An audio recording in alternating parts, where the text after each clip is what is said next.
to hit 20,000 by that date. I believe we can do that, sir. Remy, what's the timeline on the Senate bill outlawing FEMA funds? The Ledge office predicts the Senate version will pass in 2 to 3 weeks. We're working with a few friendlies in the House. Throw some pork on it, slow it down. Well, that's all the more reason that we need to accelerate. If I'm going to veto this bill, I want it to be because it's going to kill 50,000 new jobs that we created.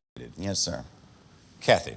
The Russians remain intransigent on the Jordan Valley. The ambassador is working hard to push the peacekeeping resolution to a vote by the General Assembly. Why the delay?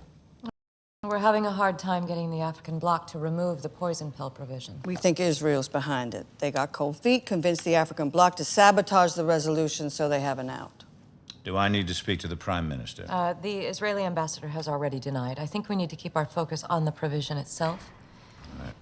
The head of the African bloc is Zimbabwe, and we believe Israel has promised them a sizable aid package for HIV prevention. The Secretary and I recommend increasing our relief funds to Zimbabwe, outspend the Israelis. Well, President Chimpeti will just pocket the money. Well, we always anticipate a certain level of graft. A certain yes. level?